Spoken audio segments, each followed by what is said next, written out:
हाय friends, नमस्कार।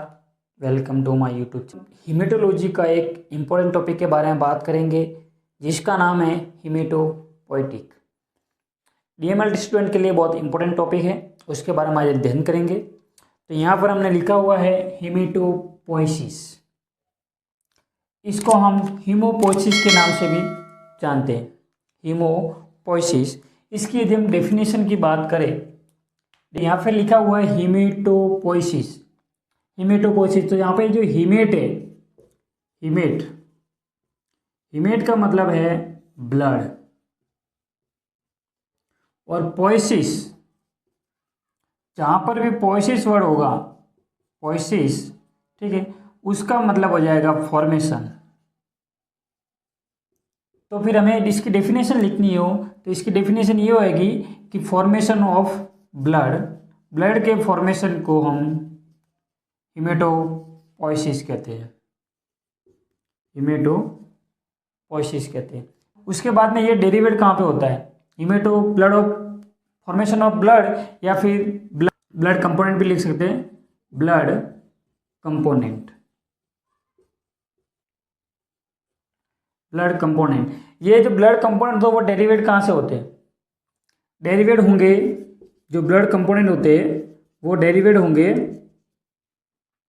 हीमेटोपोएटिक stem cell से, derivative होंगे हीमेटोपोएटिक स्टेम सेल, वहाँ से क्या होंगे, ये डेरिवेट होंगे।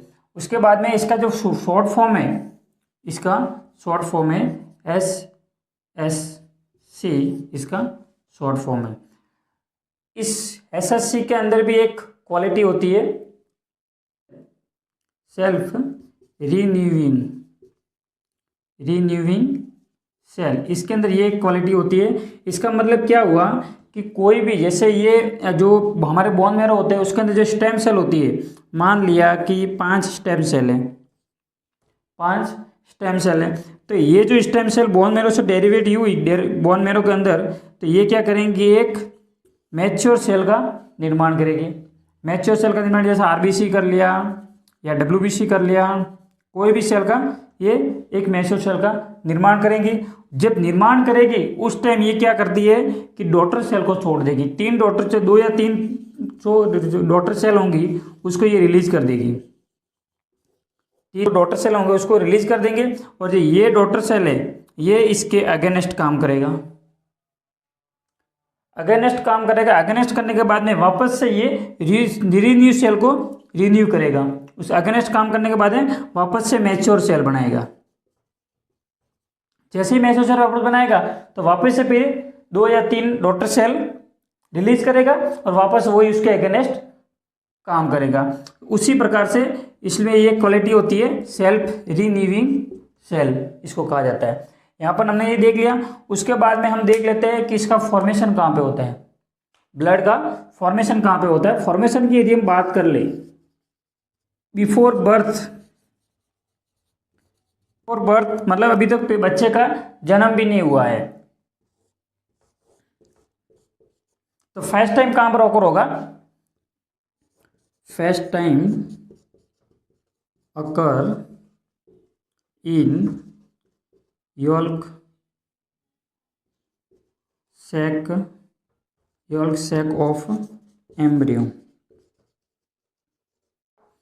जो एम्ब्रियो की जो यॉल्क सैक होती है उसके अंदर फर्स्ट टाइम अकर होगा। उसके बाद में लेटर,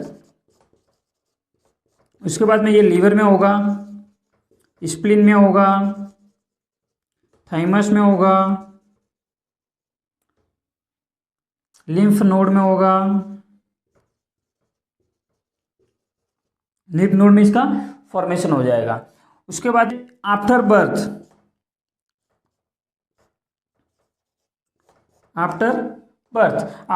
देखा जाए तो इनका जो ब्लड का जो फॉर्मेशन होगा वो ऑल जो टिश्यू होंगे, जो भी टिश्यू होंगे उसके अंदर होगा, और बाकी के जो लीवर स्प्लीन उसके अंदर भी इनका फॉर्मेशन हो जाएगा। उसके बाद में 5 ईयर का जो बच्चा हो जाएगा 5 ईयर तक, तो उसका जो फॉर्मेशन होगा वो रेड बोन मैरो के अंदर होगा, रेड बोन मेरो के अंदर होगा। रेड बोन मेरो के अंदर हो गया। उसके बाद में रेड बोन मेरो के अंदर ये रिप्लेस हो जाएगा, रेड बोन मेरो से ये रिप्लेस हो जाएगा, replace into yellow inactive bone marrow, yellow inactive bone marrow के अंदर ये रिप्लेस हो जाएगा। उसके बाद में जब 18 to 15, 18 to 20 अडल्ट मेल होगा, अडल्ट पर्सन होगा, हेल्दी पर्सन, उसके अंदर ये बोन मेरो का जो ब्लड का जो फॉर्मेशन होगा वो कहाँ पर होता है, एक्टिव येलो बोन मेरो के अंदर, एक्टिव येलो बोन मेरो के अंदर इसका फॉर्मेशन होगा।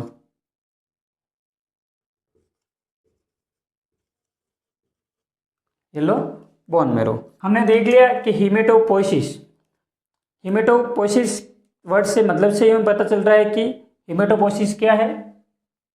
हीमेट का मतलब ब्लड, पोसिस का मतलब फॉर्मेशन, ये मतलब ब्लड का फॉर्मेशन को हम या ब्लड के फॉर्मेशन की प्रोसेस को हम हीमेटोपोइसिस बोलते हैं। उसके बाद में हमने देख लिया कि ये डेरिवेट कहाँ पर होता है, तो स्टेम सेल में डेरिवेट होता है, स्टेम सेल से हीमेटोपोइसिस स्टेम सेल, जिसको हम शॉर्ट फॉर्म में SSC भी बोलते हैं। उसके बाद में हमने देख लिया कि यह जो SSC है वो सेल्फ रिन्यूइंग सेल है, मतलब खुद के द्वारा सेल को रिन्यू करती है।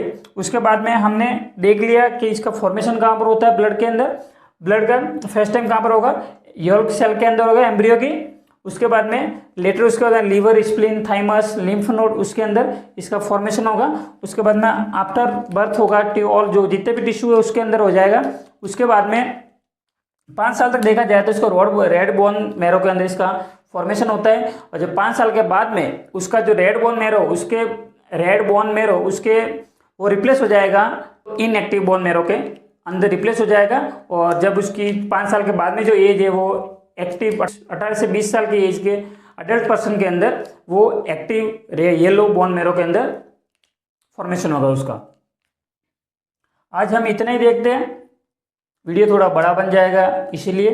तो नेक्स्ट वीडियो हम देख लेंगे कि जो हमारे जो ब्लड कंपोनेंट है, जितने भी RBC, WBC एंड प्लेटलेट्स, उनके फॉर्मेशन, उनका फॉर्मेशन कैसे होता है, उसका प्रोसेस क्या क्या है, कौन कौन सी स्टेज होती है, वो हम देख लेंगे। तब तक चैनल को लाइक, शेयर और सब्सक्राइब कर देना ना भूलें। Thank you so much.